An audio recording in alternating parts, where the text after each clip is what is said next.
Joel Embiid and this Paris Olympics and some offseason moves. First, Paris Olympics.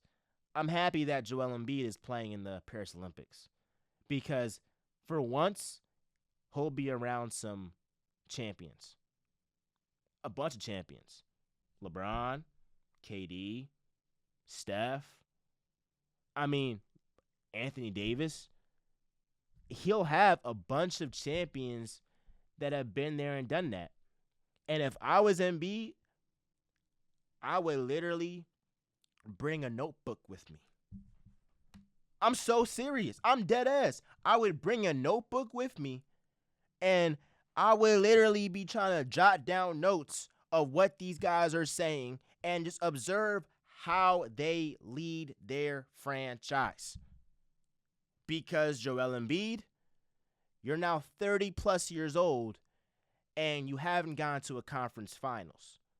And let's keep it a bean, your body isn't the age that you are. It's probably a little bit older than you are. The clock is ticking. The Sixers are in win now mode. And it is embarrassing that Tyrese Halliburton and Trae Young have been to more conference finals than you. It's embarrassing that Jimmy Butler has been to 2 times more conference finals than you. So how about you get your notebook down, get your journalist hat on, get your journalist hat on, and go ahead and learn from the greats and apply that to next season.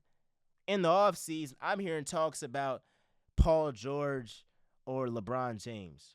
What are we talking about? LeBron James. If we had to choose between acquiring LeBron freaking James or Paul George, no disrespect to Paul George, but what's the debate? What is the debate? We have the opportunity to get the greatest player of all time, number 2 at worst, on your team when he's still a top 10 player in the league, when he's still better than Paul George right now, when he's still an all-NBA player right now. What are we talking about? A guy who actually won a championship? I don't get what this hype is about bringing Paul George to Philadelphia. Why?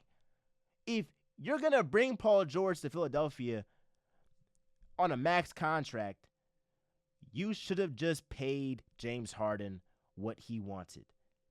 Because it's going to be the same result. Both guys are 34.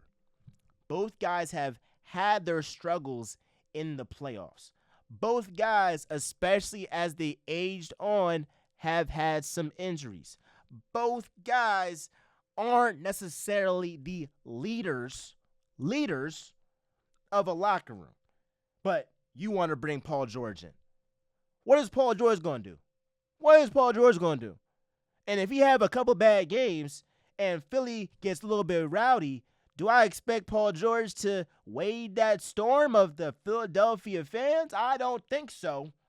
I don't think it takes only a couple of dogs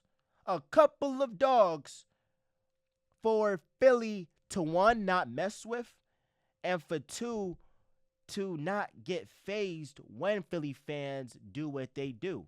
Because, let's keep it a stack, Philly fans wouldn't dare boo Jimmy Butler because they know he's a dog. Philly fans haven't booed Bryce Harper. I don't think they booed Jalen Hurts. They booed the team, but Hurts himself.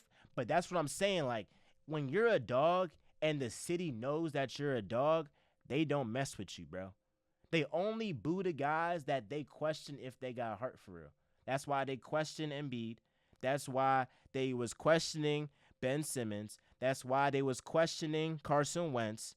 These guys that, you don't know if they really got that dog in them. That's consistent, bro. That's consistent. Maybe I'm wrong.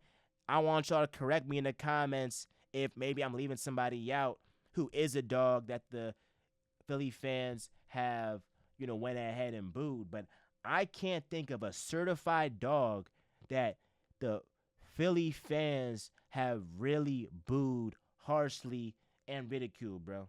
Let me know down below. Like, comment, subscribe. Let me know your thoughts on everything I talked about, from Caitlin Clark to the NBA Finals and to the Philadelphia 76ers. I love y'all. Peace.